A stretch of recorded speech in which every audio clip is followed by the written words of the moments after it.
Bismillahirrahmanirrahim. Assalamualaikum warahmatullahi wabarakatuh.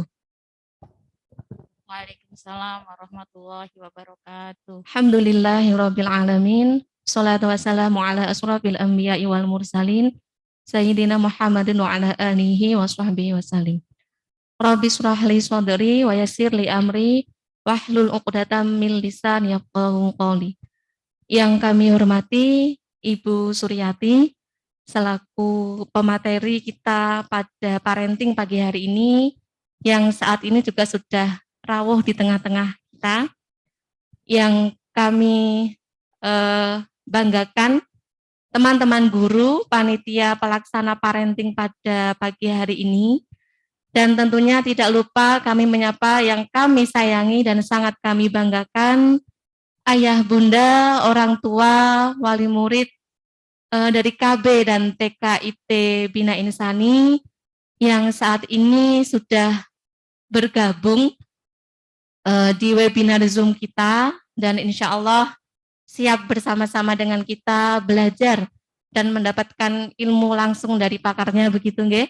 Alhamdulillah, segala puji bagi Allah yang telah memberikan kita banyak sekali kenikmatan, kesehatan, kesempatan, sehingga pada pagi hari ini kita bisa bersama-sama mengikuti kegiatan parenting online, atau kalau kita menyebutnya kelas parenting, dalam keadaan sehat walafiat, tidak kurang suatu apapun. Shalawat dan salam semoga senantiasa tercurah kepada tauladan kita Nabiullah Muhammad Sallallahu Alaihi Wasallam, yang senantiasa kita nantikan syafaat beliau besok di yaumil akhir. Semoga kita, anak-anak kita, bisa untuk menerapkan sunnah-sunnah yang beliau contohkan dalam kehidupan kita sehari-hari. Amin Allahumma amin. Ayah bunda yang berbahagia, pertama-tama kami mengucapkan terima kasih yang sebanyak-banyaknya kepada ayah bunda yang sudah meluangkan waktu di pagi hari ini untuk mengikuti salah satu agenda bersama kita, yaitu kegiatan parenting online yang saat ini kita mengambil tema atau judul pentingnya pengasuhan positif dalam pendampingan tumbuh kembang anak.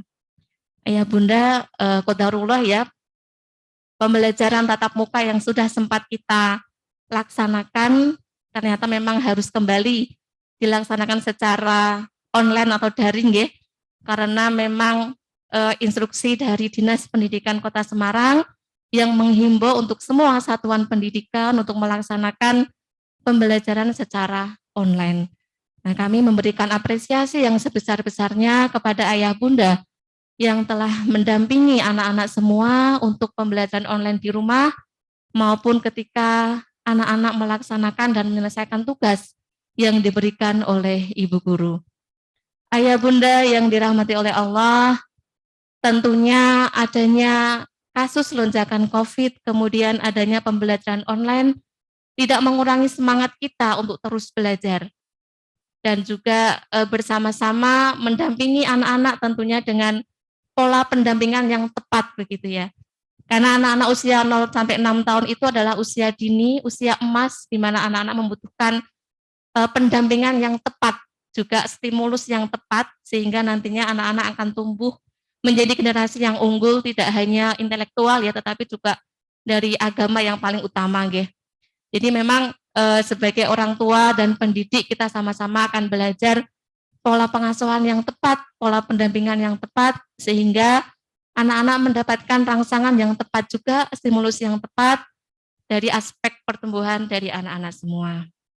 Nah, ayah bunda, mungkin saya tidak perlu berpanjang lebar, nggih.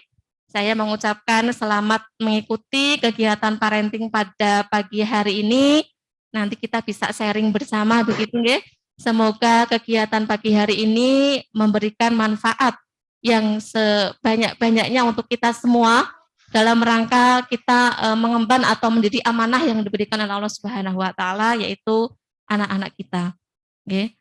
Mungkin itu yang bisa kami sampaikan. Selamat mengikuti kegiatan pada pagi hari ini. Mohon maaf jika banyak kekurangan. Wassalamualaikum warahmatullahi wabarakatuh. Waalaikumsalam warahmatullahi wabarakatuh. Terima kasih kepada Ibu Oktavia Kartika Sakti yang telah memberikan sambutan pada pagi hari ini. Acara selanjutnya yaitu acara yang kita tunggu-tunggu, yaitu acara parenting dengan tema pentingnya pola pengasuhan positif dalam mendampingi tumbuh kembang anak usia dini yang akan disampaikan oleh Ibu Suryati STHL MPSI. Sebelum Ibu Suryati menyampaikan materi ini, terlebih dahulu saya akan membacakan biodata dari Ibu Suryati. Nama lengkap Ibu Suryati STHL MPSI, alamat Kaf Asalamijen Semarang, tempat tanggal lahir Jayapura 27 September 1977. Pendidikan S1 STIU Darul Hikmah Bekasi, S2 Magister Psikologi Peminatan Klinis USM. Aktivitas beliau konselor keluarga Rumah Keluarga Indonesia Kota Semarang, Ketua Yayasan Spirit Indonesia Sejahtera, Owner Paus Star Kid, Owner Rumah Spirit, Tim Interventif.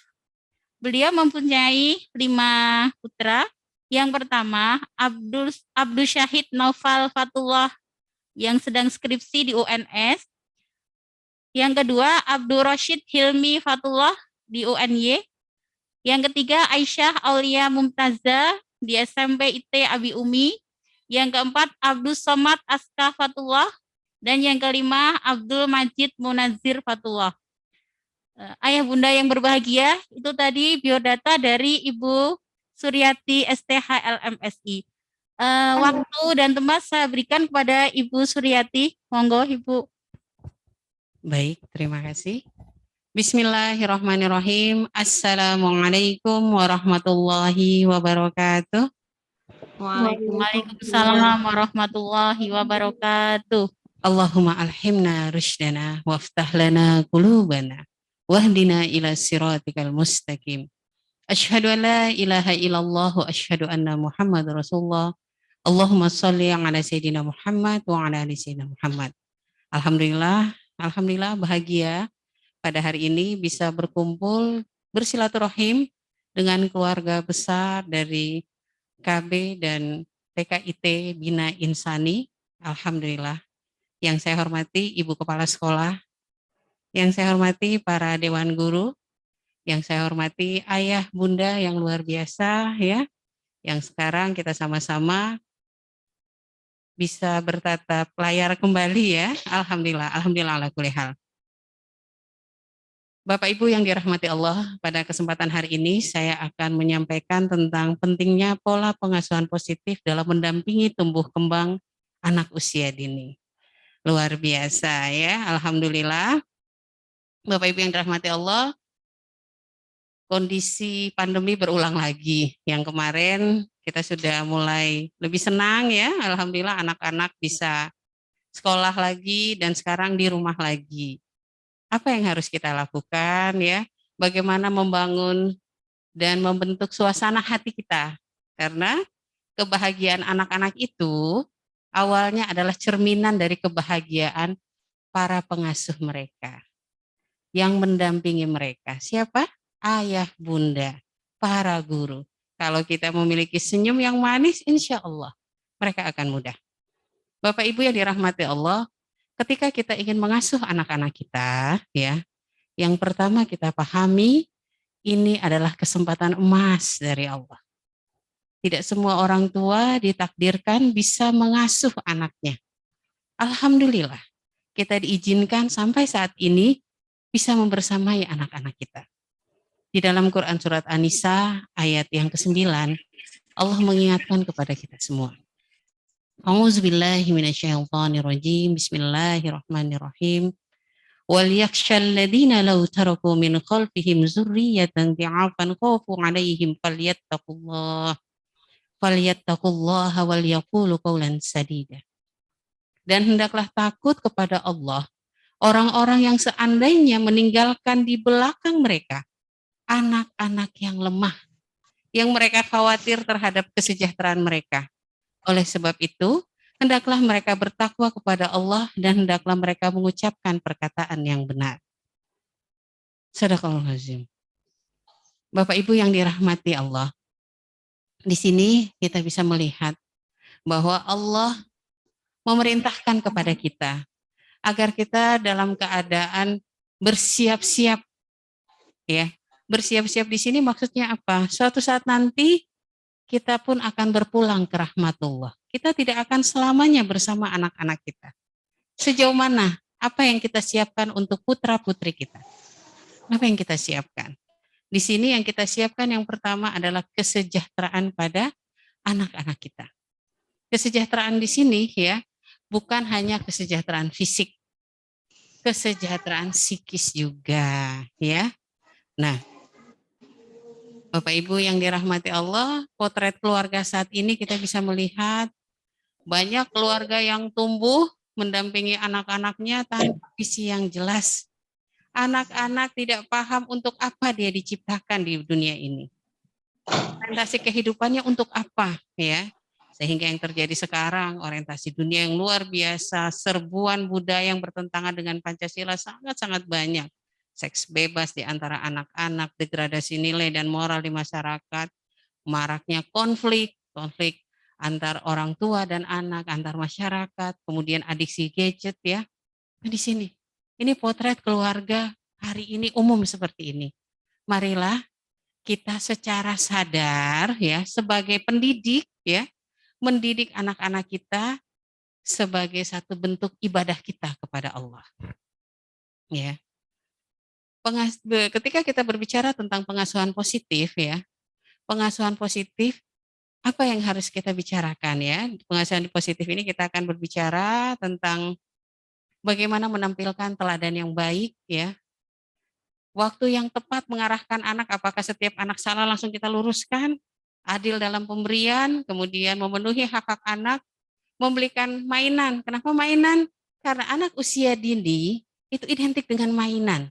Bagi orang dewasa, ketika bekerja, disitulah kepercayaan diri dia akan nampak dengan luar biasa. Eksistensi dirinya terlihat ketika dia bekerja. Untuk anak usia dini, ketika dia bermain. Dunianya adalah dunia bermain. Dan dengan dunia bermain di sini, bagaimana kita memberikan stimulus-stimulus untuk mengenal siapa Tuhannya. Bagaimana dia membersihkan hatinya. Dan kemudian pengasuhan positif itu berkaitan dengan membantu anak untuk berbakti. Dan selanjutnya adalah tidak suka, marah, dan mencela kepada anak. Bapak Ibu yang dirahmati Allah, ketika kita berbicara tentang mendidik anak-anak kita, ya, ini sangat terkait dengan kebahagiaan kita sebagai orang tua. Ya, ketika orang tua itu bahagia, otomatis anak-anak itu menjadi lebih bahagia juga. Di sini kita mengingat lagi di dalam Quran surat Yusuf ya. Auzubillahi minasyaitonirrajim. Bismillahirrahmanirrahim. Wa ma ubarri'un nafsi innan nafsa la'ammaratun bis-su'i illa ma rahima rabbi inna rabbi ghafurur rahim. Dan aku tidak menyatakan diriku bebas dari kesalahan. Karena sesungguhnya nafsu itu selalu mendorong kepada kejahatan. Kecuali nafsu yang diberi rahmat oleh Tuhanku. Sesungguhnya Tuhanku maha pengampun, maha penyayang. Kita akan mempermudah anak kita ketika syahwat kita pun dalam keadaan dirahmati Allah. Ya, nafsu yang dirahmati Allah itulah yang menghasilkan ketenangan. Ya. Jadi ketika kita marah ya dalam keadaan emosi, apa yang sebaiknya harus kita lakukan? Tenangkan diri kita dulu. Tenangkan diri kita. Tugas kita sebagai orang tua terus mempermudah kepada anak-anak apa yang belum dipahami oleh anak-anak kita. Namun kita sebagai orang tua, apalagi kondisi sekarang ya, kondisi sekarang emosi kita gampang sekali tersulut ya, gampang sekali tersulut dengan kondisi yang berubah-berubah saat-saat sekarang ini. Kita kok gampang lelah, kok pengennya marah terus ke anak-anak. Yang harus kita lakukan apa? Yuk validasi emosi kita. Maksudnya apa? Kita sadar bahwa kita sedang memahami kenapa kita gampang marah. Oh iya, bisa jadi kita kelelahan. Oh iya, Bisa jadi beban-beban psikis kita terlalu banyak. Oh iya, dan banyak oya-oya yang lain.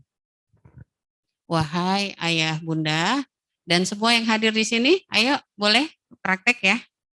Ayah bunda di rumah, semua memegang dada kirinya, silakan. Di sini.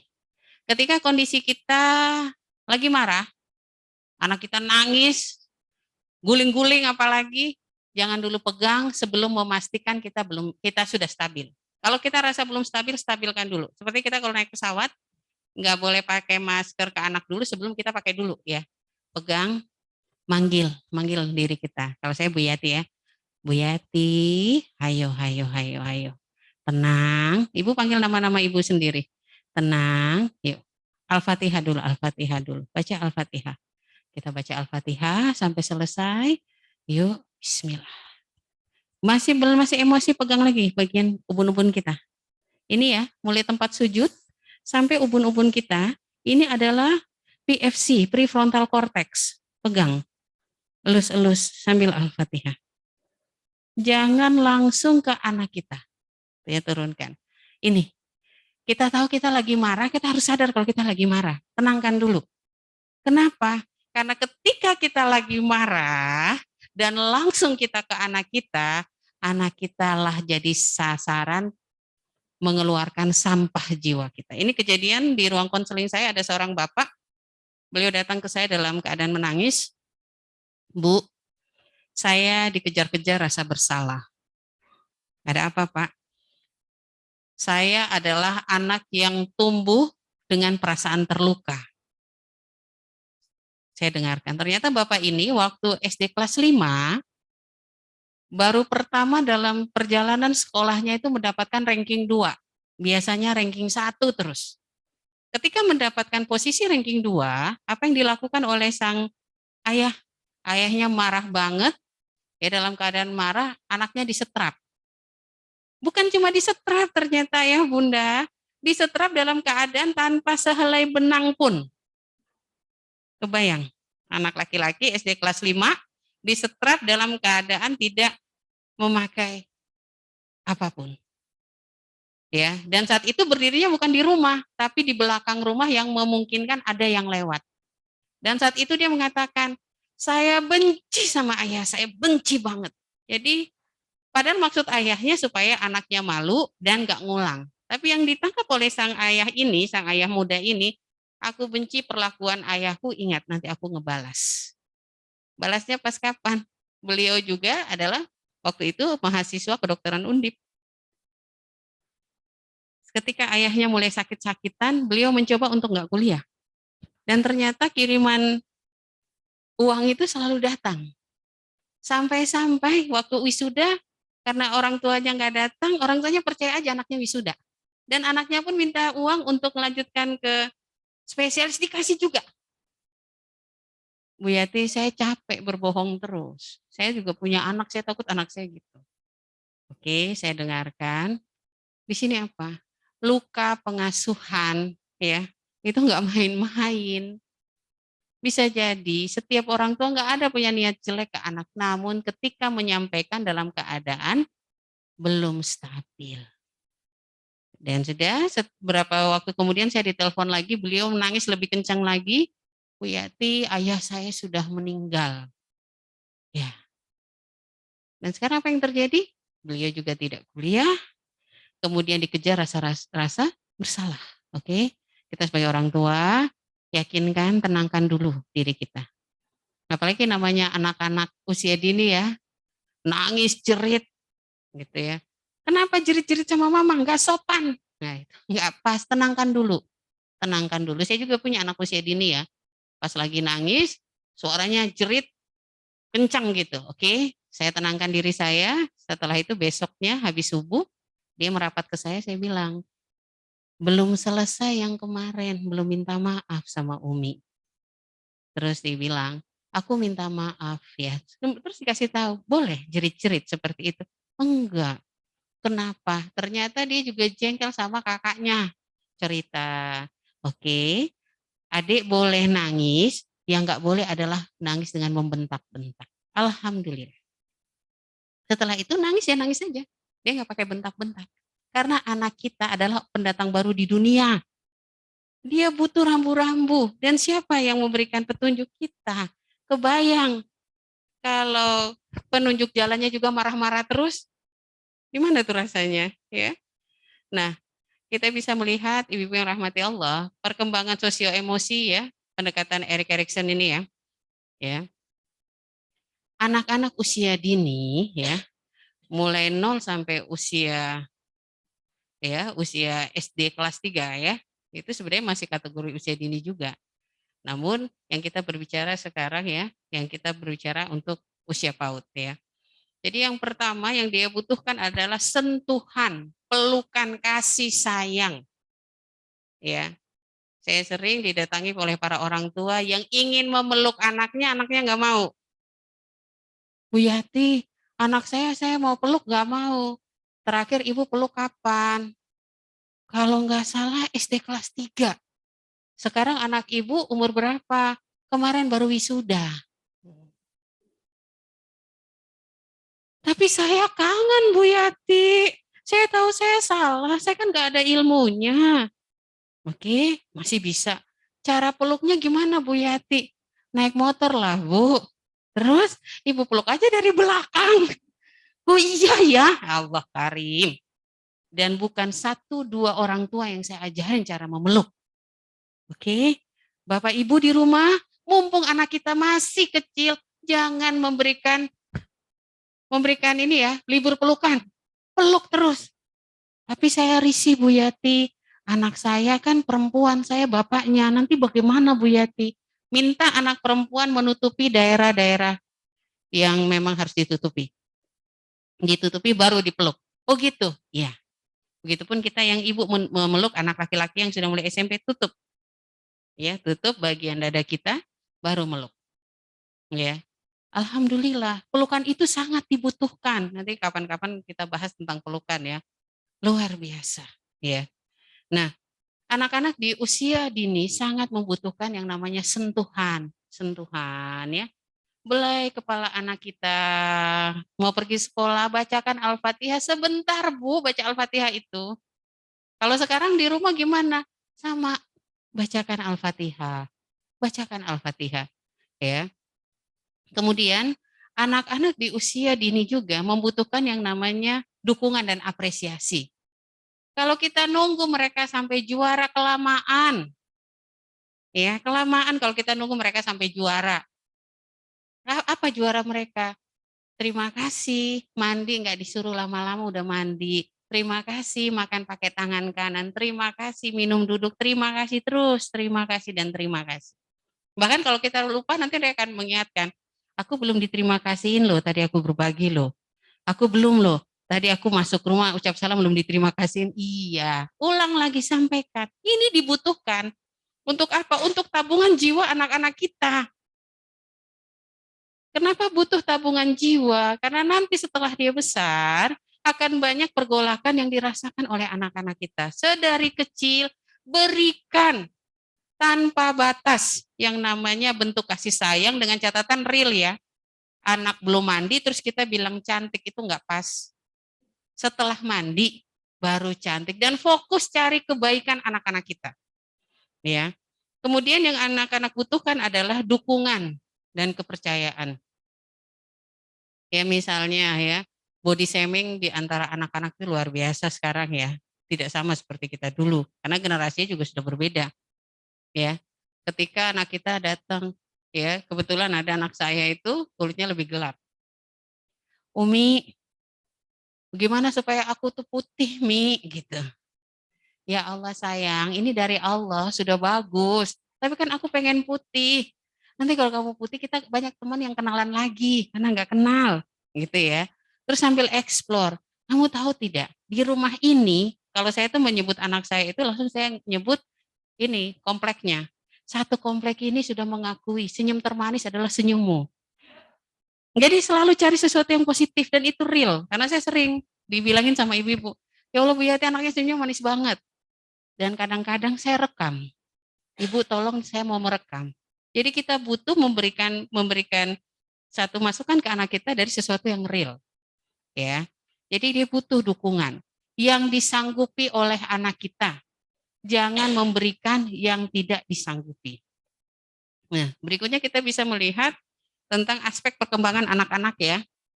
Jadi untuk anak-anak usia dini yang kita lihat adalah tentang gerakan kasar, halus, pengamatan, kemudian bicara dan sosialisasi. Dan alhamdulillah ini untuk panduan guru-guru TK semua mengikuti ya. Jadi sebuah tugas-tugas itu sudah menyesuaikan dengan aspek perkembangan anak-anak. Nah, untuk anak-anak yang usia dini ya, ini kesempatan di 2 tahun pertama otak emosinya sudah jadi, Bu. Sudah 100% jadi. Otak emosi itu sebesar apa? Sebesar genggaman anak. Kalau genggaman kita segini, berarti otak emosi kita segini. Sudah jadi. Yang belum jadi itu apa? PFC. PFC itu otak adap di bagian depan, tempat sujud, sampai ubun-ubun. Prefrontal cortex. Siapa yang mengaktifkan kita orang tua? Terima kasih ya, sambil elus kepala anak kita. Terima kasih. Coba ibu-ibu sekarang elus kepalanya dulu. Akan rasakan. Ya, silakan. Lebih rileks kan? Bahkan ngantuk kan? Iya. Sering-sering. Habis sholat, ini sering-sering kita ciumin anak kita. Habis sholat kita ciumin. Apalagi sekarang, kita di rumah lebih banyak dengan anak-anak kita. Untuk anak-anak usia dini, ya, kenapa banyak orang tua untuk mencegah rengekan dikasih apa? Gadget. Tapi nanti efeknya panjang, nanti kita akan bahas nanti ya. Baik. Sekarang kita akan bahas tentang mencari waktu yang tepat untuk memberikan pengarahan. Ya, kita lihat di slide yang ke-11 ya. Ya, ini tadi sudah dibahas sekilas. Ya, jadi Bapak Ibu yang dirahmati Allah, ketika anak melakukan kesalahan, ada 3 waktu. 3 waktu yang sangat efektif. Yang pertama adalah ketika kita dalam perjalanan. Kita semobil sama anak kita, nggak mungkin kan anak kita lari sendiri, kan pasti dalam mobil. Pas dalam mobil itu, jangan sibuk dengan HP kita, berceritalah, dengarkanlah apa yang dia mau bercerita. Dengarkan, bahkan kalau perlu, ya karena mereka anak generasi alfa, segala sesuatu itu berkaitan dengan HP, dengan gadget. Biasa saya merekam, saya bikin siaran langsung di Facebook, tapi yang privasi, yang cuma saya sendiri dan suami yang melihat.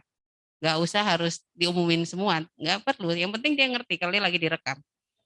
Baik, guys, aku akan menyampaikan perasaanku.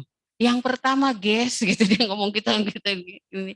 Nggak apa-apa, sesuai dengan usia dia, cerita dia dan kebutuhan zamannya. Dalam perjalanan biasa ketika kita baru mau mulai naik mobil, saya buat permainan. Lomba senyum 1 kilo dari sekarang. Batasannya itu rumah makan Bu Imas gitu ya. Yang menang siapa? Anak PAUD. Anak yang lain-lain sudah pogol mi gitu. Karena anak PAUD lebih ikhlas. Ya, dia tidak punya beban. Dia masih turunin maskernya, dia gini. Masih. Yang lain, aduh pegel.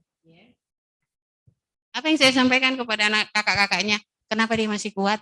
Karena dia fokus dengan proses. Anak PAUD itu fokus dengan proses ya. Bukan hasil.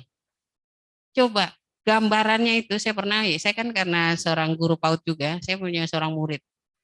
Uwek gitu, enggak pindah-pindah. Terus saya bilang, itu gambar apa? Ini Bu Yati, cabai merah. Terus setelah dibelah Bu Yati ternyata ada bijinya yang berbeda. Terus bijinya itu ternyata ada itemnya. La ilaha illallah, uwek-uweknya itu. Kalau kita masuk luar biasa. Saya ingat waktu saya jadi mahasiswa, masih mahasiswa waktu 30-an tahun yang lalu, dosen saya bercerita tentang anak PAUD yang menang lomba mewarnai. Warnanya apa? Nenas. Warna nenas itu cuma satu anak PAUD ini yang warnanya anti mainstream. Yang lain orange, kuning, hijau, dia apa? Hitam. Ditanya sama jurinya, kenapa? Ini adalah nenas yang terkena kebakaran. Gitu. Real kan? Betul, dan dia juara. Kalau kita tidak mengikuti tumbuh kembang anak PAUD, kita pakai standar kita. Nenas itu umumnya orange. Jadi kalau anak kita lihat di pojokan rumah lagi husuk, tanya dia lagi ngapain. Tapi kita kadang cuma lihat segitu aja. Nah, proses-proses ini, eksplorasi ini akan hilang kalau kita kasih gadget sedini mungkin. Gadget apa nggak boleh dikasih? Boleh, ada aturan mainnya. Jadi yang pertama dalam perjalanan, yang kedua waktu makan. Waktu makan, ya, kenapa anak PAUD itu, ya, anak PAUD itu beda dengan kita? Mereka kondisi tumbuh kembang otaknya masih prakonsepsional. Dan inilah waktu yang tepat diajarkan akidah sebenarnya. Waktu yang tepat diajarkan akidah, ya. Dia akan mengimani tanpa syarat. Buktinya apa? Ya. Dia kalau ditanya, diceritakan ke anak PAUD bahwa di gunung sana ada satu puri yang di situ ada raja, ada ratu, dia akan percaya. Kenapa kita tidak cerita tentang Allah? Kita tidak cerita tentang surga. Anak saya nanya, Mi, temanku di surga namanya siapa? Ada namanya Abdullah. Kan yang masuk surga hamba Allah. Terus kalau ibu-ibu namanya siapa teman Umi? Oh iya, Sayyidina Khadijah, kemudian Fatimah. Oh gitu. Kalau bapak-bapak nanti ketemu Rasulullah. Oh gitu. Dia cerita. Jadi apa yang ditanyakan, kita jawab sebatas yang dibutuhkan. Dan ini waktu makan, ini adalah waktu yang tepat kita bercerita tentang kekuasaan Allah. Alhamdulillah, rizki kita hari ini apa sayang? Tahu. Tahu itu dari mana? Kita yang bercerita, ibu yang bercerita. Kita yang bercerita, kadang-kadang kan fokus kita apa? Berbicara kita dengan anak PAUD sangat-sangat irit seperti tukang parkir. Maju, kanan, kanan, kanan, kiri, stop. Gitu. Kalau ayo makan yang benar, jangan main, makan. Gitu. Itu berarti kayak tukang parkir. Tapi kalau kita berbicara, alhamdulillah, bismillah, pakai tangan kanan, ya Allah, malaikat menyaksikan, Allah melihat anak soleh ini makan baik. Berbicara, bercerita, dan di situ ada proses bonding. Yang dibutuhkan anak usia PAUD itu adalah proses bonding antara kita sebagai orang tua dengan anak kita. Tapi saya bekerja, Bu, minimal 3 waktu ini hadir. Jadi sebelum kita menemani anak kita makan, siapkan emosi kita stabil dulu. Tapi gimana, Bu? Saya gampang marah. Ayo lihat ke masa kecil kita. Saya pernah menggali seseorang, ya, dan ternyata luar biasa. Waktu tumbuh kembangnya itu sangat-sangat terluka. Tugas kita apa? Sadari dan berusaha untuk memaafkan. Ya. Kemudian kapan waktu yang tepat untuk memberikan pengarahan? Ketika anak-anak sakit. Ketika anak-anak sakit, ya, di situ dia butuh pelukan kita sambil kita bisikan doa, ya. Ternyata kalau kita sehat enak, ya. Iya, nggak panas, ternyata itu rizki, ya, sehat itu iya. Jadi pas dia sehat kita kasih tahu, alhamdulillah kita sehat, gitu ya. Kemudian yang berikutnya adalah bersikap adil kepada anak-anak kalian.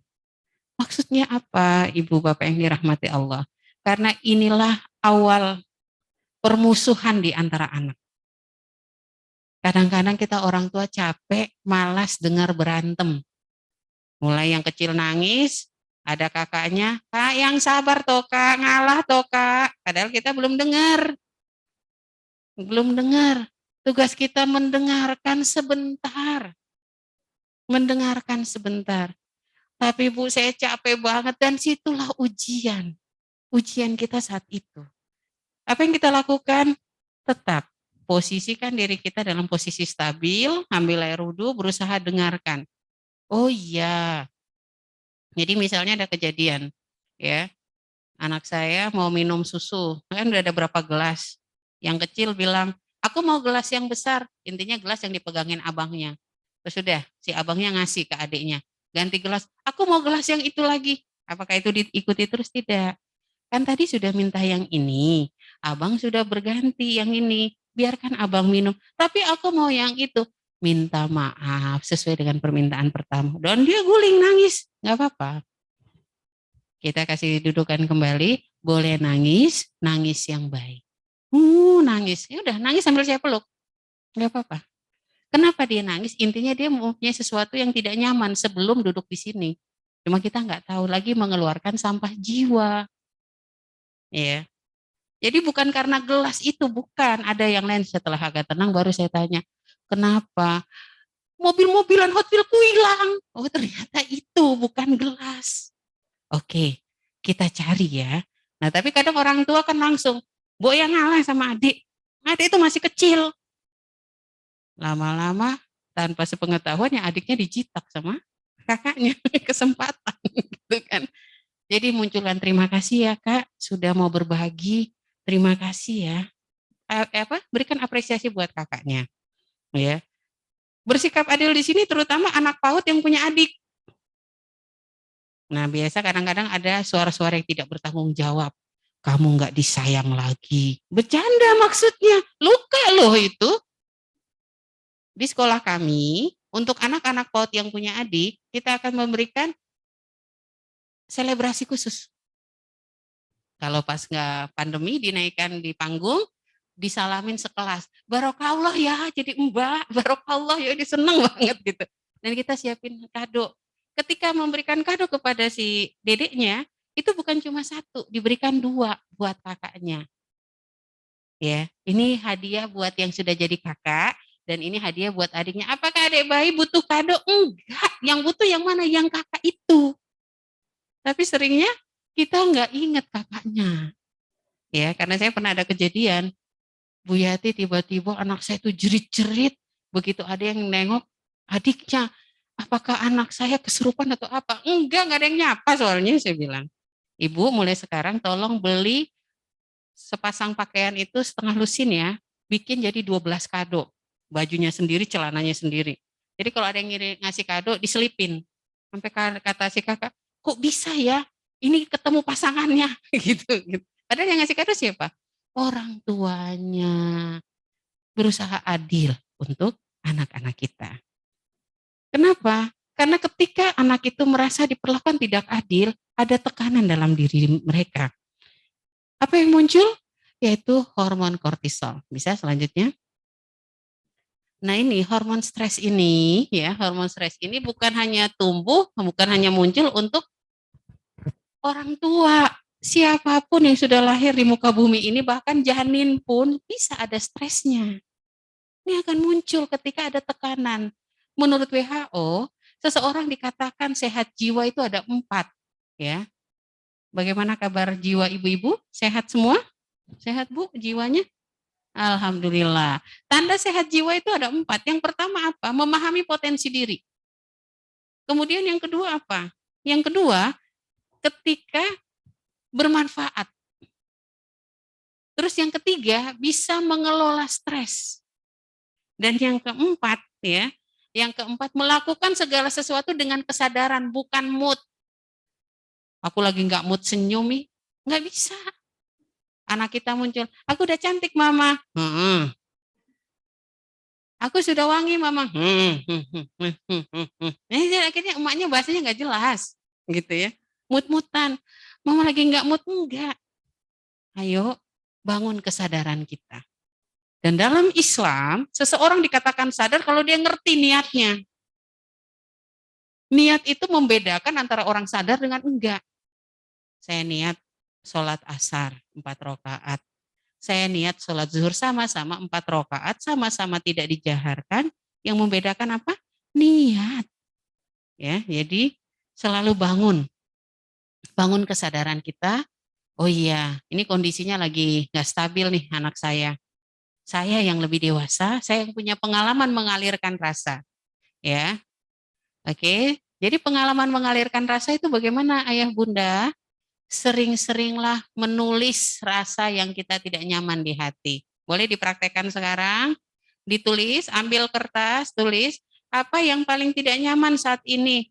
Aduh paling nggak nyaman banget, mulai daring lagi, mana HP yang satu rusak, gitu. Ditulis. Setelah ditulis apa yang kita lakukan? Ya disobek lah, dibuang. Supaya jangan penuh. Ya, jangan penuh. Ya. Kemudian yang berikutnya, ketika ada hormon yang menyebabkan seseorang itu dalam keadaan tertekan dia keluar, yaitu kortisol, ada juga hormon bahagia. Hormon bahagia ini tidak segalanya tidak terlalu sulit sebenarnya untuk kita bahagia itu, ya.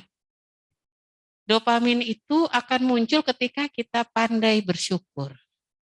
Rayakanlah pencapaian kecil anak-anak kita. Apapun itu, sudah mandi, ya, mereka sudah bisa makan sendiri, ya. Kita latih anak-anak kita. Anak usia PAUD itu sudah bisa mandi sendiri, memilih baju sendiri, merapikan mainan, makan sendiri, bantu membersihkan, bisa mengklasifikasikan, mensortir mainan, kemudian tahu memiliki kepekaan ketika emosi orang tuanya kurang stabil, ya. Rayakan pencapaian kecil anak-anak kita. Ya. Rutinkan berolahraga dengan anak-anak kita. Ini muncul dopamin, anak kita akan keluar. Kemudian oksitosin itu apa? Kemampuan berkomunikasi, ya. Kita akan lebih peka dengan kondisi sosial sekitar kita. Harusnya yang memiliki anak PAUD itu harusnya bahagia. Kenapa? Karena kita berhadapan dengan anak-anak yang masih bersih, ya, anak-anak yang masih murni. Karena kita bisa bermain bersama dengan mereka. Kemudian cara selanjutnya yaitu ada binatang peliharaan. Jadi anak kita memberikan makan, ya, kemudian memberikan hadiah. Pahamkan ke anak-anak yang namanya hadiah itu bukan cuma sekedar bingkisan. Mendoakan juga hadiah. Ayah mau ke kantor, yuk kita hadiahin ayah. Yuk kita baca Al-Fatihah sampai helm ayah nggak kelihatan lagi. Ya emaknya ikut Al-Fatihah juga. Bukan ayah Al-Fatihah mas sambil goreng. Enggak. Stop sebentar. Lihat ayahnya sampai pergi.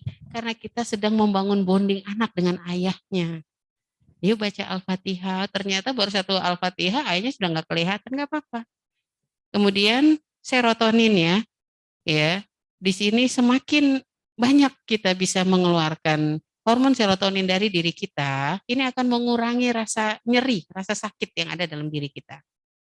Caranya lewat apa? Lewat beribadah, ya. Kemudian berjemur dan juga bisa jalan santai. Jadi di sini ketika kita memberikan rasa adil kepada anak-anak kita, itu akan memunculkan hormon bahagia pada anak-anak kita. Ada ini ya, hak-hak anak yang harus kita tunaikan, hak mendapatkan perlindungan, hak untuk hidup dan tumbuh kembang, mendapatkan pendidikan, mendapatkan nafkah. Ini hak-hak anak yang harus diberikan.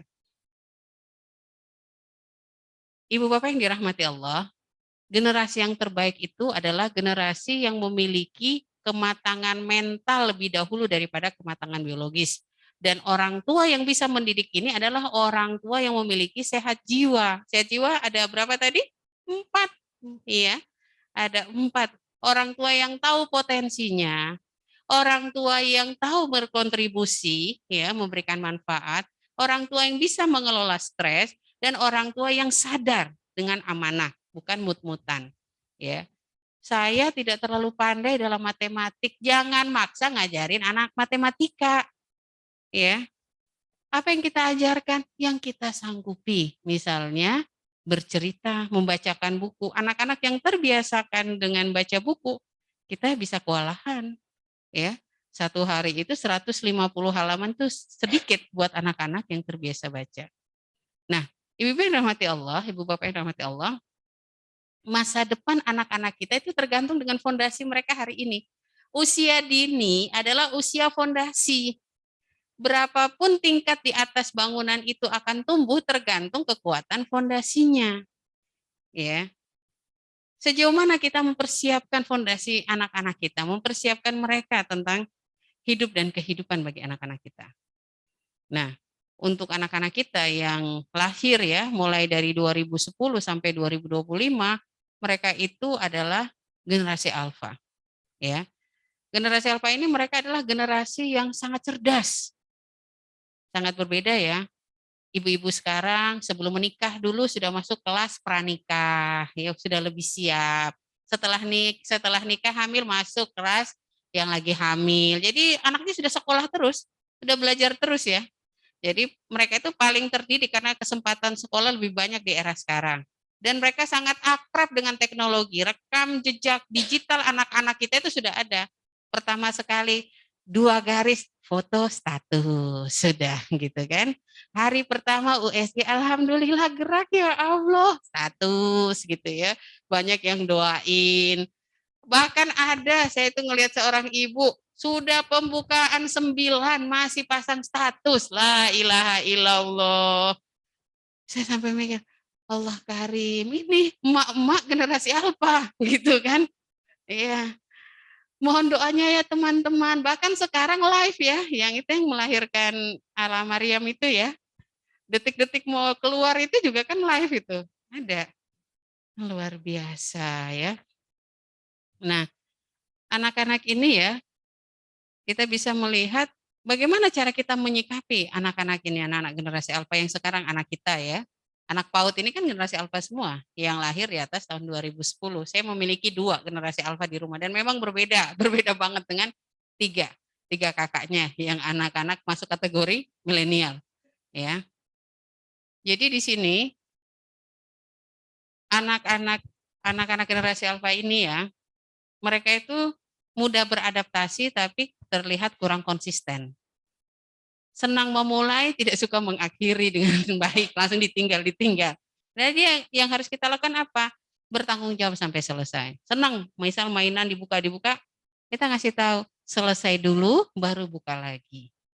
Ya, dia hanya menerima bongkar, nggak menerima pasang, gitu ya. Jadi supaya kita tidak kerepotan di rumah, apalagi sekarang belajar di rumah, mainan-mainan yang butuh energi kita agak ditinggikan, ya. Kemudian teknologi itu menjadi kebutuhan dasar mereka. Untuk anak-anak yang masih usia dini, gadget itu dipinjamkan, jangan langsung dikasih. Ada seorang ibu datang ke saya, Bu Yati, anak saya baru operasi usus buntu, masih usia 4 tahunan kurang. Kok bisa? Dia nggak mau apa-apa kecuali cuma mau nonton kartun, mulai buka mata sampai tutup mata. Astagfirullahaladzim. Jangan ya Bu, kalau bisa dialihkan.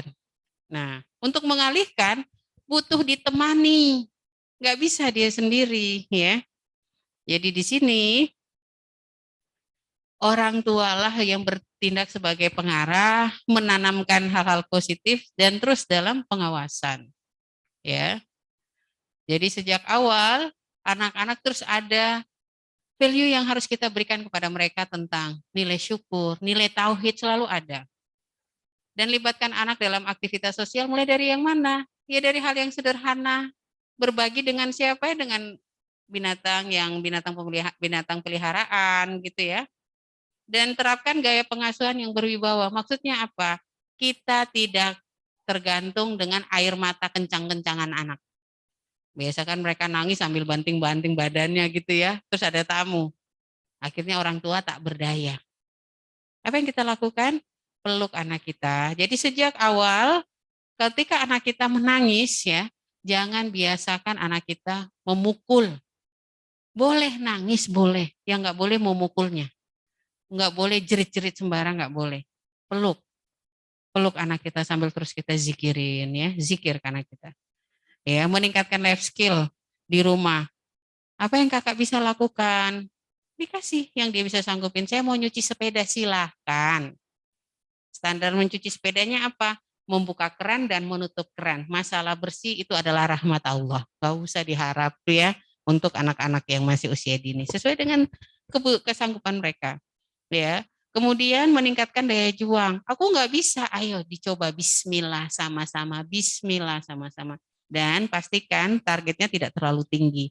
Perbanyak komunikasi verbal dengan anak-anak ini. Kalau gadget otomatis kita tidak akan bisa berkomunikasi dengan banyak. Tanyakan apa yang adik rasakan. Adik senang? Senang. Apakah adik sedih? Tanyakan. Pas lagi nangis, labelkan perasaan anak kita. Oh, adik lagi sedih ya. Nah, di sini kita bisa melihat anak-anak generasi alfa ini memiliki potensi yang sangat banyak. Otomatis beri ruang eksplorasi. Mainan yang bagus untuk anak-anak ini adalah mainan yang mereka ciptakan sendiri. Mereka ciptakan sendiri. Jadi kita siapin mainannya.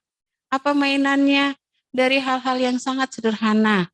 Dari kertas krep itu aja, misalnya kertas krep itu bisa menjadi ini ya, bisa menjadi sarang laba-laba yang mereka jalan di bawah, bisa menjadi air yang diberi warna dari kertas krep itu ya, mereka memberikan warna, terus kita ikat, masukkan di freezer, masukkan mainan ikannya, ikan di dalam salju.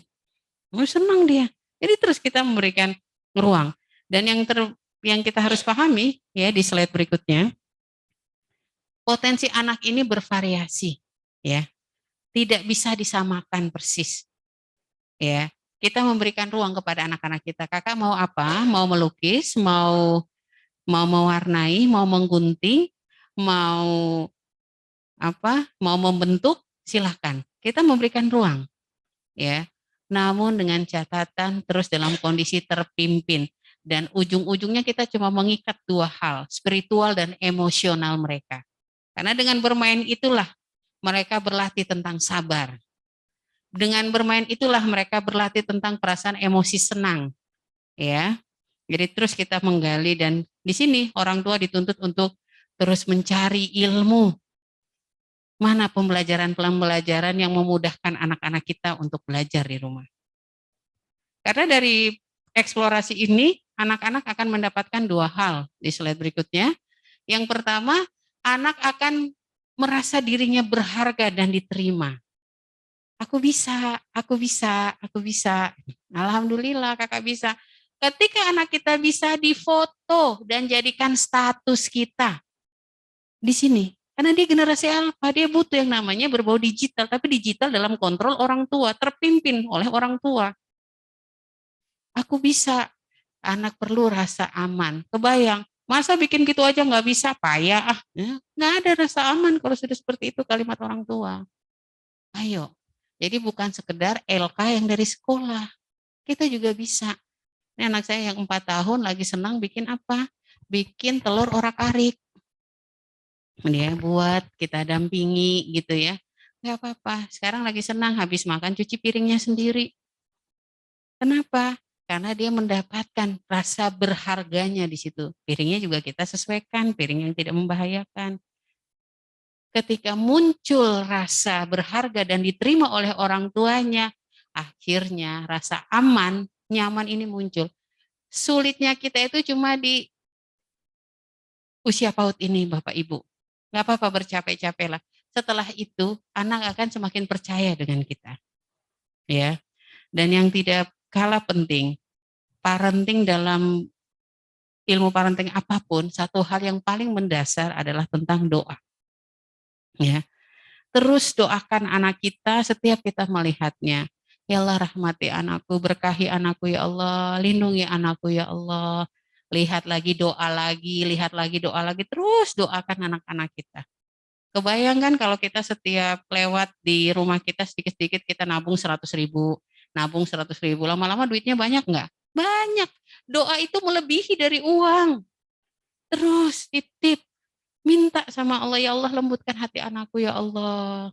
Terus kita doakan anak-anak kita. Dan jangan kita doakan keburukan ke anak-anak kita. Setiap kata, setiap diksi yang kita lepaskan itu adalah doa. Hati-hati dengan ucapan-ucapan kita. Ya. Dan berikutnya ya, kita berusaha membantu anak untuk berbakti dan mengerjakan ketaatan. Persiapkan sarana pengajaran ya yang memudahkan anak. Ini kan sudah mau Ramadan, jadi sekarang kita sudah cerita Ramadan dari Rajab sekarang. Apa ya yang harus kita beli? Aha, aku ada ide. Idemu apa? Kita beli sejadah yang besar sekali kata. Ini kata anak saya kemarin. Oke, kita cari sejadah yang besar sekali. Yang kayak ukurannya kayak tikar. Siap. Ya beli karpet aja lah, Bu. Bagaimana? Besar? Besar. Mantap, mantap. Berarti ini nggak boleh pakai tidur ya. Ini sejadah. Siap. Dia yang ngasih ide. Ya. Terus nanti Ramadan berarti bagaimana? Apa aku bisa tahan puasa? Bisa, pelan-pelan. Berapa lama? Iya, nanti sesanggupnya adik, gitu ya. Nah, kemudian di slide berikutnya tentang 14 pola pengasuhan positif. Dari 14 ini, mari kita koreksi dalam diri kita dan kita terus menambah ilmu tentang 14 ini. Yang pertama, Selalulah melihat bahwa anak itu adalah titipan. Titipan itu kalau bukan diambil ya kita harus serahkan. Jadi nggak akan selamanya bersama kita. Jadi karena anak kita adalah titipan, adalah amanah, perbanyak jalan untuk mendapatkan rahmat Allah. Karena ketika rahmat Allah melingkupi keluarga kita, emosi kita menjadi jauh lebih baik, gitu ya. Terus yang kedua, mengasuh dan mengembangkan anak untuk menjadi dirinya sendiri. Enggak boleh dibanding-bandingin, termasuk dengan kakaknya juga, tidak boleh. Ya, kalau mau membandingkan, bandingkan anak dengan kehidupan anak sebelumnya. Ya, alhamdulillah kakak pintar ya sekarang sudah bisa mandi sendiri. Waktu pas baru masuk PAUD belum bisa, ya keren nih. Itu kan dirinya sendiri. Jangan membandingkan dengan yang lain. Karena cuma dua yang terjadi kalau dia nggak merasa tak berharga, kedua merasa sombong. Jadi dengan dirinya sendiri. Supaya di situ muncul rasa syukur. Ya. Kok aku nggak bisa? Bismillah kita coba dulu. Alhamdulillah yang lain itu kan kakak bisa. Gitu, kasih tuh pelan-pelan ke anak-anak kita. Kemudian menghormati dan mendukung anak. Aku maunya ini, tapi emaknya misalnya anaknya maunya main yang rodo repot, tapi emaknya males gitu. Yang ini aja, yang ini ya, ngasih kita memberikan ruang anak untuk memilih. Ini bajunya ada dua, kakak mau pakai baju apa sore yang ini? Biarkan dia milih, dua-dua baju sore, nggak apa-apa. Kak, mau makannya pakai mangkok yang warna merah atau piring biru, intinya makan. Jangan dikasih pilihan mau makan atau main, nggak pas. Pilihannya sama-sama makan. Emak dapat, anak dapat. Jangan kita bilang, ayo mau makan atau mau main. Main jawabannya. Tapi kalau mau makan mangkok merah atau piring merah, piring biru, aku yang merah aja. Oh ya baik, kan intinya makan. Ya. Kemudian tegas, tetap dan fokus pada usaha mencari faktor sebab dan solusi. Misalnya anak kita, astagfirullah misalnya ya, ada kejadian, waktu itu anak saya nomor 1, kita sudah mau pergi, terus rewang saya ngomong, ibu, ini kemarin si abang itu nendang saya, tek, langsung, udah, saya nanya ke abang, benar? Iya, apakah boleh? Enggak, ayo minta maaf. Jadi hari itu apa yang terjadi? Kita nggak jadi berangkat, kita nggak jadi pergi. Dia minta maaf terus nangis, kita bilang, ini Bude ini menggantikan tugas Umi, harus dihormati. Iya aku nonton film silat, aku mau main sama Bude. Abang harus ngomong dulu kalau mau ngajak main, ya. Ya, jadi akhirnya kita berbicara, karena berbicara itu kan waktunya berjalan. Maaf ya, untuk hari ini kita nggak pergi, insya Allah kita tunda besok. Dan itu jadi pelajaran buat dia tidak ulang lagi. Jangan cuma sekedar nggak boleh, nggak boleh, nggak boleh, nggak jelas. Dijelaskan. Dijelaskan kenapa nggak boleh. Sampai anak memahami, ya, dan kita terus membimbing sesuai dengan pemahaman anak-anak. Kemudian mengajarkan dan mendidik anak-anak bahwa kesalahan atau kegagalan adalah agar kita dapat mengambil pelajaran untuk lebih baik. Ya, dia pegang es krimnya jatuh, nangis gitu kan. Ya, jatuh ya. Astagfirullah, ayo cuci tangannya. Tapi aku mau es krim lagi. Jangan langsung buru-buru diganti. Jelasin, kenapa ya bisa jatuh? Iya, aku tadi pegang terus jatuh. Berarti pegang yang benar itu seperti ini. Kasih ini dulu ya. Kasih pelajaran hikmah dari kegagalan. Jangan sudah diam. Nggak apa-apa. Diam. Tenang, itu bisa dibeli lagi. Beli. Nggak ada pelajaran. Padahal setiap kegagalan, setiap sesuatu yang tidak menyenangkan anak, itulah ilmu. Ilmu untuk dia besok ya. Saya ingat dulu anak saya yang nomor 1, mobilnya mau dipinjam sama anak rewang saya. Anaknya langsung nangis, nunjuk-nunjuk mobil. Sama anak saya, boleh akan dipinjamin, tapi bilang, abang aku izin pinjam ya. Anak itu nggak ngomong izin. Anaknya nggak ngomong izin dan anak saya nggak mau pinjamin. Apa sikap saya saat itu? Saya bujuk anak saya pelan-pelan. Bang, sabar ya, siapa tahu dikit lagi dia bilang izin. Anak saya menunggu kata izin saja karena kita sudah terbiasa segala sesuatu pakai izin. Waktu itu usia masih usia dini. Ya, jadi akhirnya saya ngerewang karena anaknya nggak mau gitu, ya. Saya kasih tahu mungkin sebentar lagi, ya. Jadi di sini ya, ibu-ibu yang rahmati Allah, di poin yang ke-11 berusaha masuk ke dunia anak.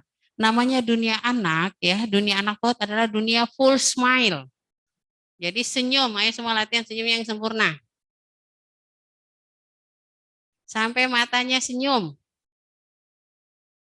Ya, apalagi kita pakai masker bisa latihan senyum. Gitu ya. Lebih mudah. Jadi ke anak PAUD itu harus bahagia, ceria. Gimana kabar? Wah, gitu.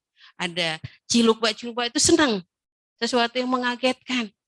Kalau sama main petak umpet sama anak PAUD, tolong dihargai ya. Karena anak PAUD kalau dia main petak umpet yang disembunyiin kepalanya saja. Tolong yang ikhlas gitu loh, kita jadi orang tua. Itu udah lihat. Mana ya, kok sebelah kiri nggak ada? Ya dia ada di situ. Ntar dia jerit-jerit, aku di sini, gitu. Dia gemes, kita nggak dapet. Itu dia merasa sesuatu banget. Jangan, sini, langsung dapat jangan. Iya, berikan dia ruang. Wow, ada ruang wow-nya gitu loh, golden moment-nya ada. Ya, terus menaruh kepercayaan dan keyakinan pada anak PAUD ya. Caranya gimana? Bisa kan nanti setelah mendengar azan bisa mandi? Bisa. Nah, nanti kita cek lagi. Tadi aku sudah mandi, jangan cuma cek, enggak, itu buat dia tuh amazing. Wow, keren. Ya, jadi mata kita dibelok-belokin gitu ya, sama anak PAUD gitu.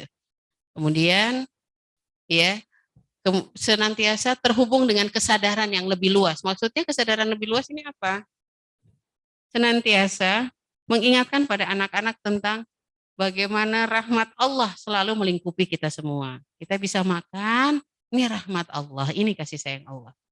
Kemudian yang terakhir, ayah bunda sekalian, hindarilah dengan suka mencela, suka marah. Kasihan anak-anak itu.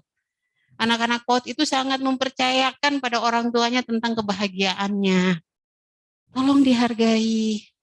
Jangan hanya fokus dengan kekurangan anak kita, banyak kelebihannya.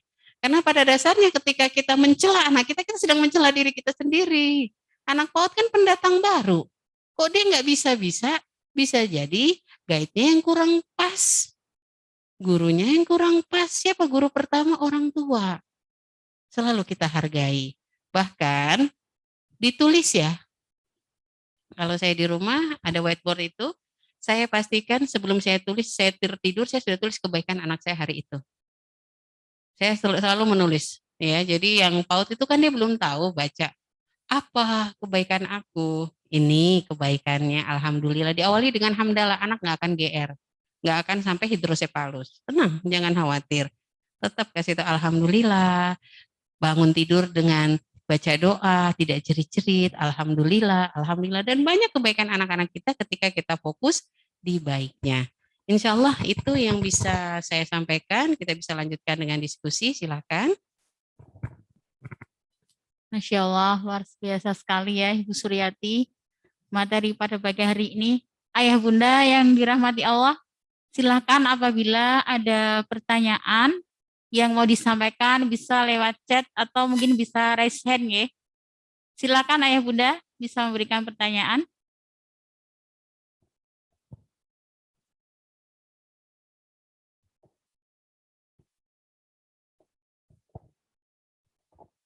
Belum ada sepertinya ini. Saya Bu, saya Bu. Oh, sudah ada. Ya, Assalamualaikum warahmatullahi wabarakatuh. Waalaikumsalam warahmatullahi wabarakatuh. Perkenalkan, saya Umu Kamila dari Semarang, Bu. Mau menanyakan, kan terkadang ketika kita mendapatkan motivasi ya, seperti acara pagi ini gitu, Bu. Kita tersadar begitu ya, oh iya salah saya di sini begitu. Kemudian berniat untuk memperbaiki kekurangan-kekurangan saya pribadi terutama sebagai orang tua. Namun terkadang dalam keberjalanannya ketika apalagi melihat mungkin anak-anak masanya ada mudah ini ya, mudah diarahkan, kadang enggak begitu, Bu.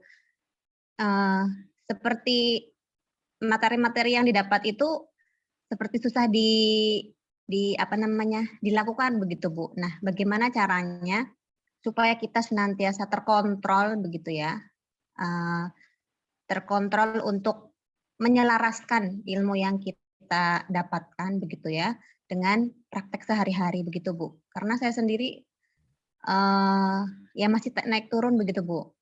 Begitu, terima kasih. Ya, baik. Terima kasih Ibu ya.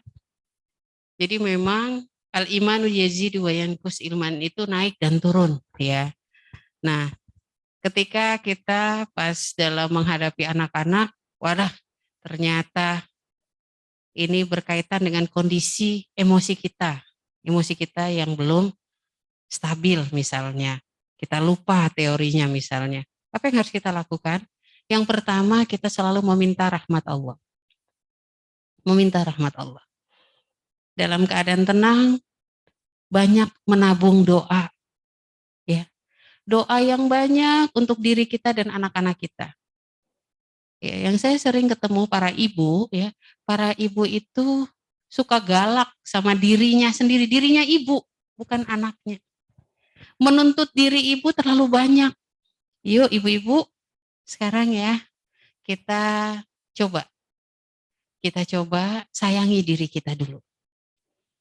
Karena mendidik dengan bahagia itu bukan dari seberapa banyak teori yang kita tahu, tapi seberapa banyak kita menyenangi diri kita, bersyukur atas diri kita, memaafkan diri kita, ya, senangkan diri kita dulu. Caranya bagaimana? Ya, tadi sesekali sering panggil diri kita, beri apresiasi untuk diri kita. Alhamdulillah, terima kasih ya bisa hadir Zoom. Karena ketika kita mau hadir Zoom di pagi hari ini pasti banyak drama. Entah jilbabnya kemana, entah kemana, ada saja. Jadi bagaimana cara kita bisa menerima emosi kita? Paling tidak ada 5 hal. Yang pertama, sadari, ya, sadari semua yang terjadi itu atas izin Allah. Semua yang terjadi atas izin Allah. Ya, saya pernah kejadian, saya baru pulang dari ini ya, membuka sekolah di Asalamijen, waktu itu rumah saya di Tugu. Pulang sudah maghrib, anak saya yang usia PAUD apa komentarnya? Teret, ada kejutan. Saya malah deg-degan lebih kencang. Ini kejutan apa ini? Ini yang soalnya yang ngomong kejutan ini anak PAUD gitu ya. Kalau orang dewasa mungkin sumringah kita. Rumah kita berubah menjadi tinggal di salju. Astagfirullah, ternyata seluruh lantai rumah saya itu penuh bedak. Saat itu saya cuma ingat, ya Allah, ini biiznillah. Semua. Terus saya tanya, kok bisa seperti ini? Iya, 2 tempat bedak habis. Kita pakai kipas, semuanya kena. Alhamdulillah, saya sambil istighfar. Ya Allah rahmati, ya Allah berkahi, ya Allah rahmati. Oke, sekarang kita kembali ke Indonesia. Sekarang salju-saljunya dibersihkan, ya. Mereka bersihkan sambil ngomel, besok kita nggak usah tinggal di salju lagi. Capek katanya. Jadi segala sesuatu biiznillah, dengan izin Allah. Terus yang kedua, dari semua yang terjadi saat ada di depan mata kita, ini pasti baik dari Allah, pasti baik. Lihatnya itu dulu. Jangan langsung lihat dengan kacamata kita sebagai manusia yang lemah. Segala sesuatu yang Allah izinkan terjadi, itu pasti baik. Terus yang ketiga, segala sesuatu itu kita harus menyadari semuanya sudah terukur. Yang Allah uji adalah kemauan kita untuk semakin dekat dengan Allah. Semakin dekat dengan Allah dengan ujian ini. Ya, yang Allah uji itu. Ya. Kemudian sadari juga yang keempat, semua kepahitan yang kita rasakan dalam mengasuh ini dapat menggugurkan dosa kita. Ya, menggugurkan dosa kita. Kelelahan kita dalam mengasuh itu menggugurkan dosa kita, Bapak Ibu. ketika kita duduk berdua seperti ini ya, dengan anak kita ini adalah kebaikan. Padahal kita belum ngajarin apapun, itu satu kebaikan. Ya. Kemudian yang kelima, sadari semua bahwa pertolongan Allah itu sangat dekat. Sadari. Jadi kita harus muncul kesadaran kita. Kesadaran anak kita pada dasarnya, saya teringat terus ya nasihat dari Ustazah Dia. Hadirnya anak kita adalah sarana dari Allah untuk menyempurnakan akhlak-akhlak kita yang belum sempurna. Untuk menyempurnakan keimanan kita. Justru dengan seperti ini, oh iya, saya belajar sabar. Ada seorang ibu yang bercerita ke saya, Bu Yati, saya begitu pulang dari parenting nih Bu Yati, baru niat, ya Allah, mudah-mudahan mau baik sama anak. Ternyata apa, saya dapat telepon dari guru anak saya. Bunda, minta maaf, ini tadi si kakak kedapatan mengambil uang di kantin. Hancur hati saya Bu Yati, padahal saya baru niat untuk baik mendidik anak saya.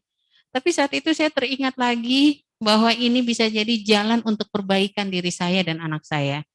Saya akhirnya ya langsung saya sholat 2 rakaat, saya masih dalam keadaan menangis ya, saya dalam keadaan menangis, saya ketemu dengan putra saya dan saya katakan kepada putra saya, kenapa ini ya, kenapa mengambil? Iya, saya ingin jajan. Kan sudah dikasih uang jajan. Saya ingin lagi. Kemudian saat itu saya mengambil makanan, ngambil nasi ya. Saya suapi putra saya dalam keadaan saya masih menangis dan saya baca Al-Fatihah. Nak, ini makanan ini halal, Nak. Ini yang Bunda inginkan masuk ke mulutmu selalu yang halal, Nak. Itu yang saya ucapkan. Saya berikan suapan demi suapan Bu Yati. Saat itu saya menangis, saya takut sama Allah, ya Allah, jangan sampai ketika saya tidak ada, dia belum paham tentang yang hak dan yang batil.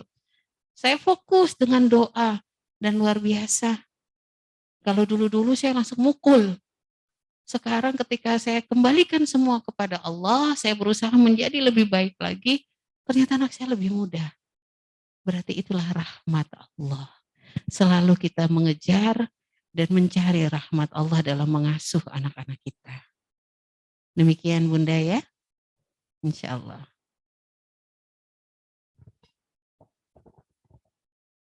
Baiklah ya Bunda. Ada yang mau memberikan pertanyaan lagi?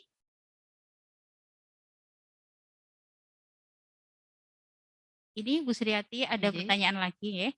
Assalamualaikum warahmatullahi wabarakatuh. Izin bertanya lewat chat. Kebetulan saya ibu yang bekerja, pulang ke rumah sudah menjelang Isya. Kira-kira bagaimana cara mengoptimalkan waktu dengan anak? Karena waktu yang panjang hanya di hari-hari weekend. Supaya harapannya anak-anak bisa maksimal tumbuh dan berkembang. Sekian pertanyaan dari saya. Wassalamualaikum warahmatullahi wabarakatuh. Waalaikumsalam warahmatullahi wabarakatuh. Sama Bu, saya juga ibu pekerja gitu ya. Saya keluar dari rumah 6:30, balik ke rumah 6:30 juga. Apa yang saya lakukan? Ya, saya juga waktu itu masih memiliki anak PAUD 2 orang ya, anak SD gitu. Sebelum saya pulang ke rumah, saya memastikan validasi emosi saya sudah stabil. Bahkan tidak jarang saya harus bersihkan diri saya itu di kantor. Jadi begitu pulang yang anak cari adalah diri kita, karena kita sudah meninggalkan mereka seharian. Dan proses perjalanan pulang, saya berusaha istighfar paling tidak 200 sampai 300 ya, 200 sampai 300 kali istighfar, terus begitu sampai, jadi begitu saya pulang kebutuhan fisik saya, mulai bersih-bersih, sampai makan pun itu sudah selesai di luar rumah. Begitu sampai, saya peluk mereka dan kita buat lingkaran. Apa yang saya lakukan? 40 menit pertama cuma mendengarkan anak saya bergantian cerita. Ya abang silakan bercerita. Udah cerita.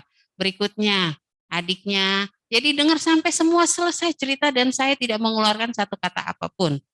Yang saya berikan cuma ekspresi seperti, wow, iya, mantap. Kalau itu bagus. Kalau sedih, ya Allah sedih ya. Cuma itu aja dulu. Setelah 40 menit ya, itu saya pastikan 40 menit pertama. Setelah 40 menit ya, anak saya ya, kita misal sholat Isya, terus mereka di rumah itu kan kami biasakan makan itu sebelum maghrib. Kenapa? Karena biar habis maghrib ketika pulang gitu ya, bisa kita baca Quran. Namun kalau misal ada yang masih mau makan lagi nggak apa-apa. Menjelang tidur, nah disinilah saya membacakan cerita satu anak berapa? Terutama anak PAUD, 150 halaman. Dan 150 halaman itu bukan membacakan cerita semua sesuai dengan diksi yang ada. Karena dia kan belum bisa baca. Jadi kita membaca gambar dan memastikan per halaman. Dan alhamdulillah saya bersyukur kelima anak kami sangat suka baca.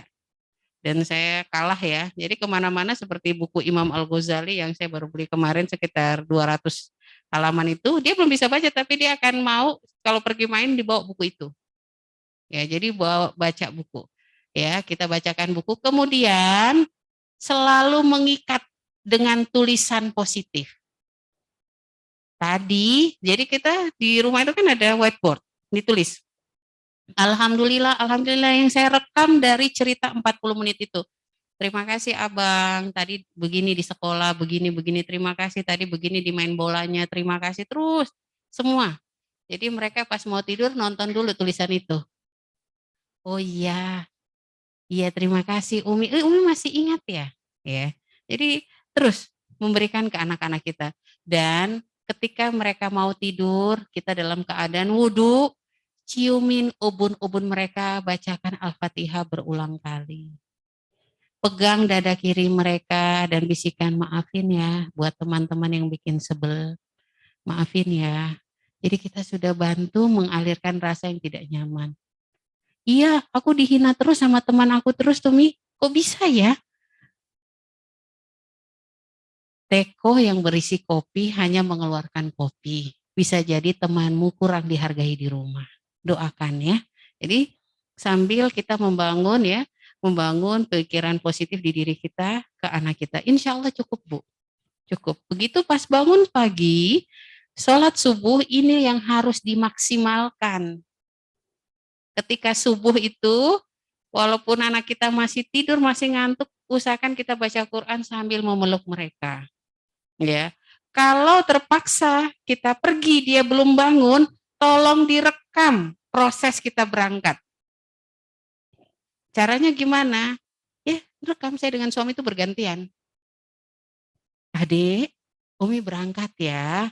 Tapi sebelumnya kita sudah Al-Fatihain, baca Quran. Jadi begitu kita pergi, dilihat gambar itu, video itu.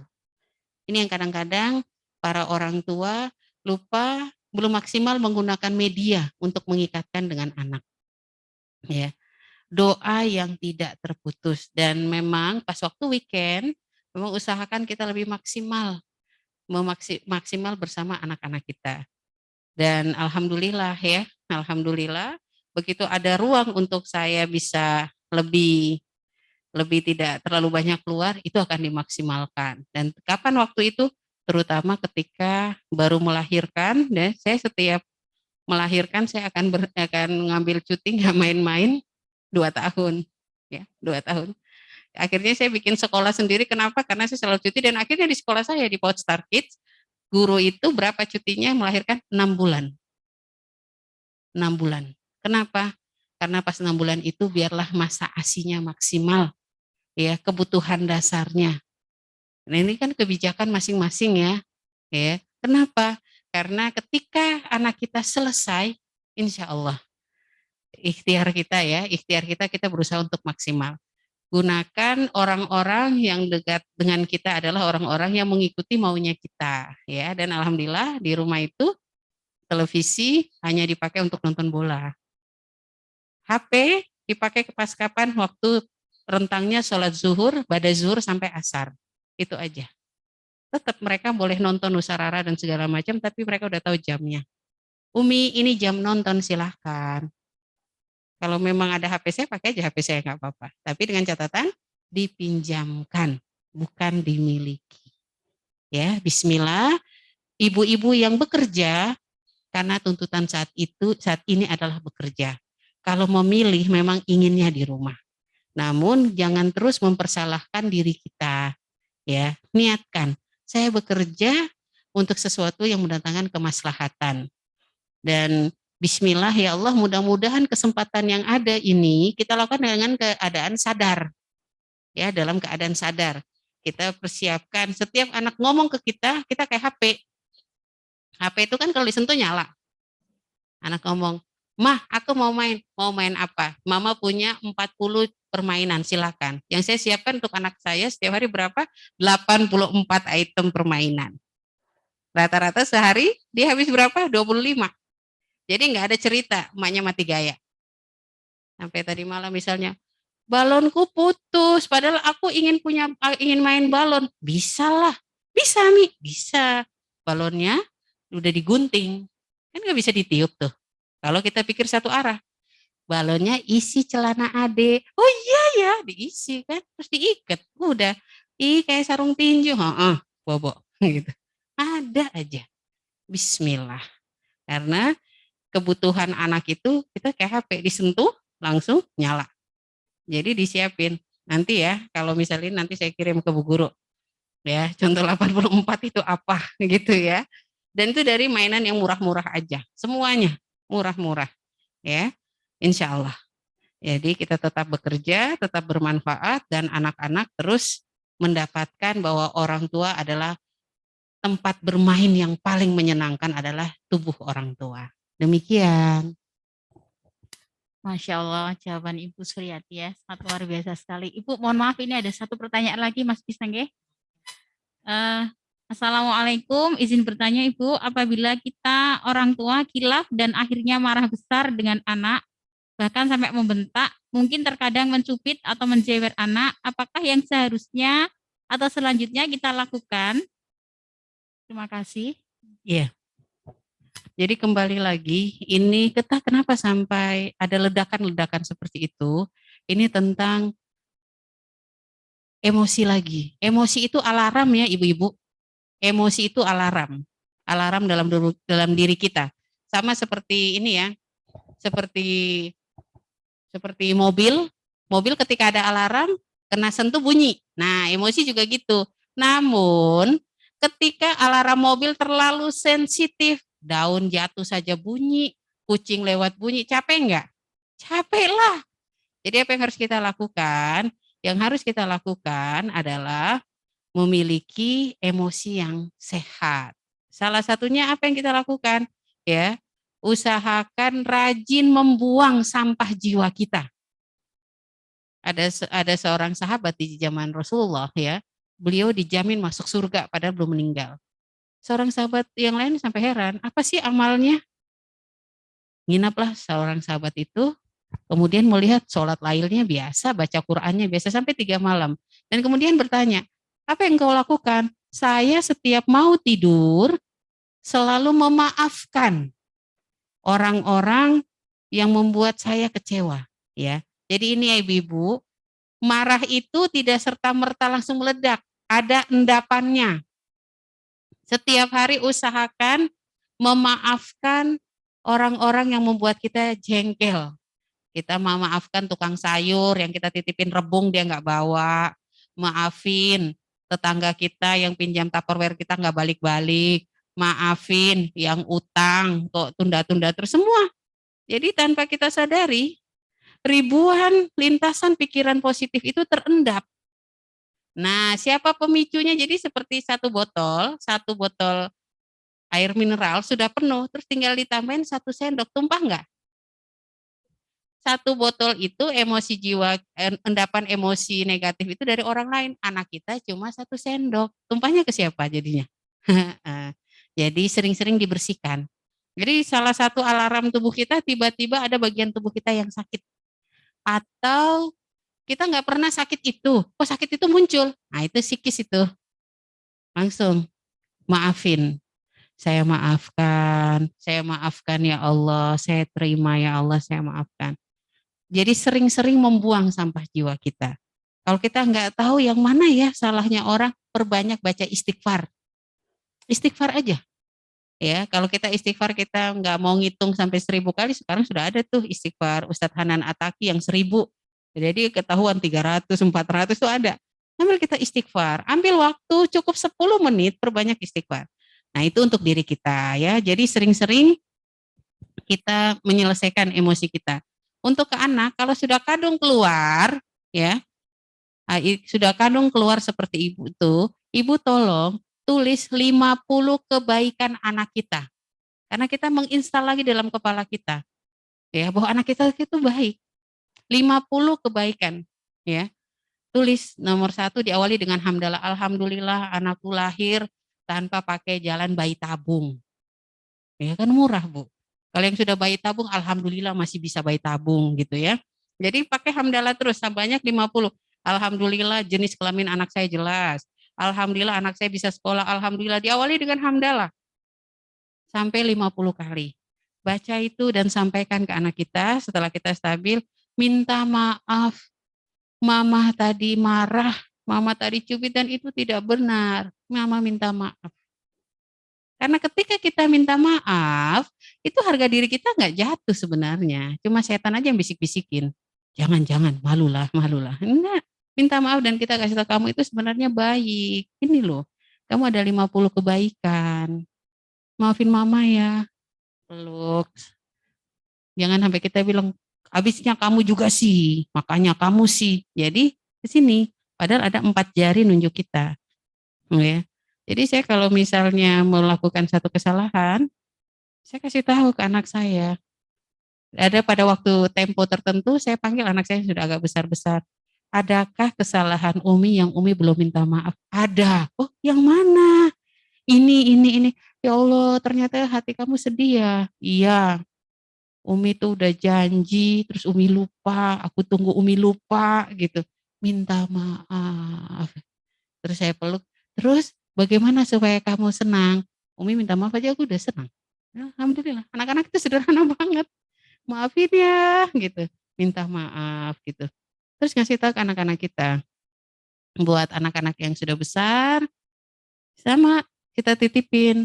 Kita nggak tahu ya perjalanan hidup. Umi ngasih tahu ya.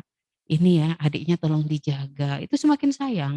Tapi buat anak-anak yang sudah di atas 20 tahun gitu ya. Kalau masih kecil, ya kita kasih tahu bahwa misalnya ada yang meninggal, ada keluarga yang meninggal, disitulah kesempatan, golden moment. Jelasin ke anak kita. Kita tidak pernah tahu kapan berpulang. Mudah-mudahan ketika berpulang Allah senantiasa merahmati kita semua. Terus ingetin ke anak-anak. Jadi ketika kita sudah melakukan satu kesalahan, iringi dengan perbuatan baik berikutnya. Dan yang jelas setelah kita minta ampun sama Allah, tetap minta maaf ke anak kita. Maaf ya, tubuhmu bukan untuk dipukul. Karena saya ketemu para istri-istri yang datang ke saya. Bu Yati, saya KDRT sampai saya nggak bisa berdiri. Astagfirullah, sejak kapan dipukul Bu sama suami? Pukulan pertama kapan usia pernikahan? Pak, saya dipukul sejak belum menikah. Dari pacaran? Iya, ini sudah tanda-tanda.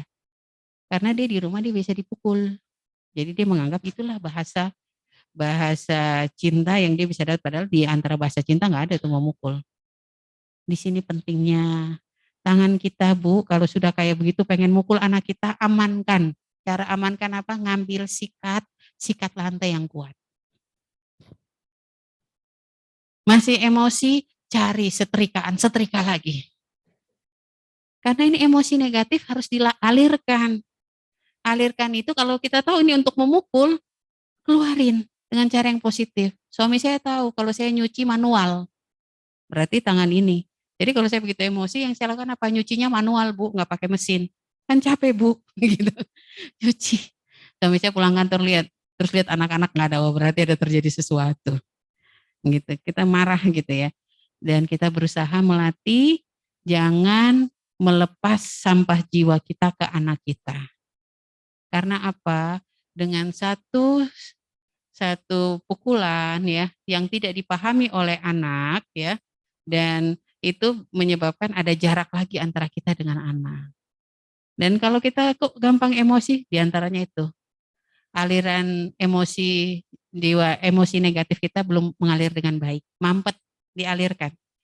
Cara mengalirnya paling cepat dengan apa? Nangis. Nangis ya. Jadi jangan larang anak laki-laki menangis. Boleh. Anak saya waktu itu di pondok nelpon. Mi, abang minta izin mau mukul teman abang. Kenapa anak saya minta izin? Karena pernah kejadian SMP dia ngeremes tangan temannya langsung retak. Kan atlet. Sejak itu saya naruh janji, nggak boleh. Kalau mau mukul izin Umi. Nanti izin. Mi mau pukul. Aduh saya juga mikir, anak orang dipukul gimana. Iya bang, oke abang. Di tempat sepi ya, taruh tangannya di tembok, sudah. Taruh ini tempat sujudnya di tangan, gini ya. Sudah, nangis bang. Saya suruh nangis. Nangis dia, 40 menit. Anak SMA. Nangis gitu. Abang gak suka, diari abang dibaca, terus diejek-ejek abang gak suka. Padahal sebenarnya ada masalah lain selain itu saya tahu. Apa masalahnya? Dia nggak bisa lulus tahapan akabri selanjutnya gara-gara operasi lutut. Padahal dia tinggal 2 tahapan lagi lewat jalur prestasi. Saya tahu dia sangat lagi kecewa terus tambah lagi gitu. Oke, lepasin bang, lepas. Sudah. Telepon lagi besok masih mau mukul. Berarti belum selesai. Oke bang, ambil sesuatu yang bisa abang banting ya. Iya Mi, saya nggak spesifikkan tahu apa yang dibanting ibu-ibu. Yang dibanting adalah ranjang tingkat.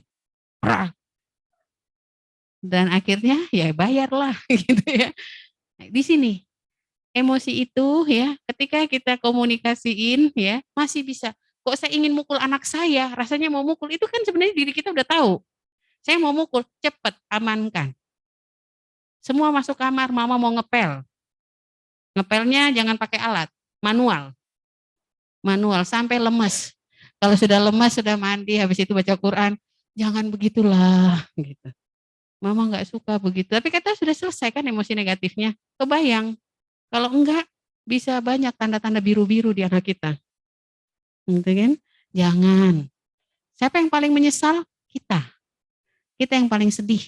Dan itu tidak dilupa oleh anak kita seumur hidup. Ya, masih ingat ya?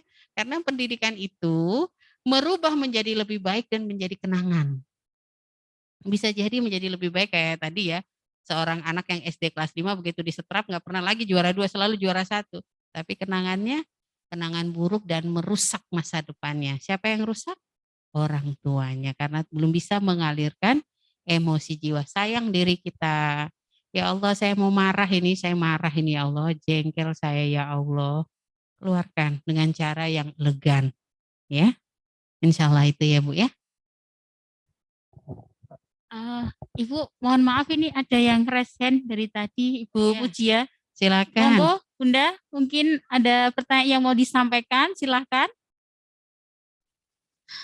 Iya, Assalamualaikum warahmatullahi wabarakatuh. Waalaikumsalam warahmatullahi wabarakatuh Ibu.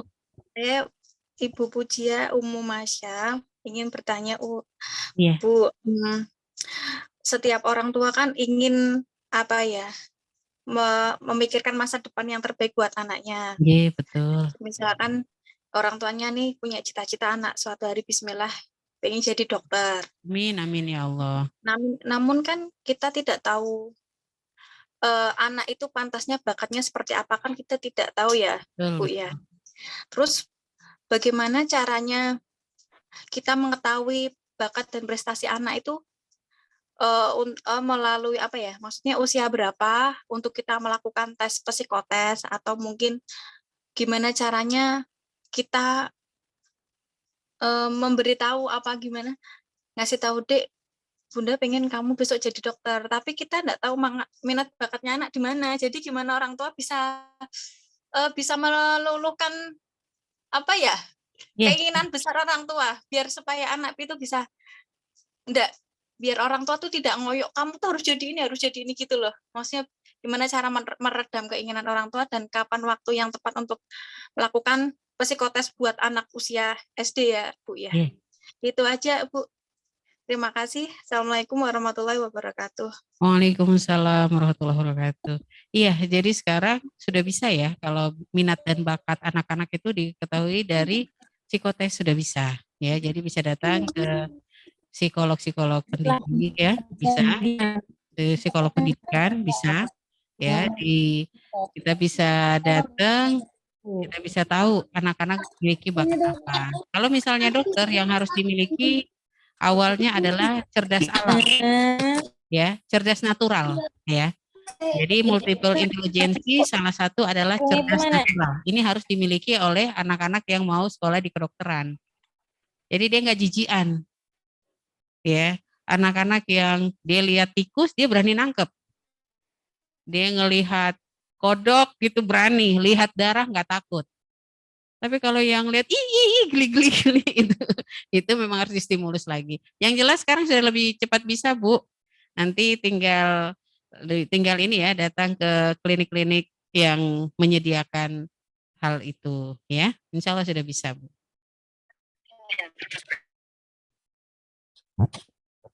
Masya Allah. Demikian tadi Ayah Bunda, materi parenting pada pagi hari ini pentingnya pola pengasuhan positif dalam mendampingi tumbuh kembang anak usia dini. Semoga kita sebagai orang tua dan ibu guru di sekolah bisa menerapkan apa yang sudah disampaikan oleh Ibu Suryati tadi, baik di sekolah atau di rumah nantinya. Amin. Ayah Bunda, terima kasih sekali atas gabungnya di Zoom parenting pagi ini. Saya juga terima kasih matur suwun kepada Ibu Suryati, jazakillah khairan katsiran atas materi yang sudah diberikan pada pagi hari ini. Saya di sini MC, mohon maaf apabila banyak salah dan kurangnya datangnya dari saya pribadi. Mari kita tutup Ayah Bunda semua dengan bacaan istighfar bersama-sama. Astaghfirullahaladzim, astaghfirullahaladzim, astaghfirullahaladzim. Subhanakallahumma wa bihamdika asyhadu alla ilaha illa anta astaghfiruka wa atubu ilaik. Wassalamualaikum warahmatullahi wabarakatuh. Waalaikumsalam. Warahmatullahi wabarakatuh. Mohon maaf ada sedikit tadi Ibu Suryati untuk menyampaikan materi. Ada yang minta untuk di-share. Nanti kita kirim ya. Monggo Ayah Bunda yang mau meninggalkan dipersilahkan.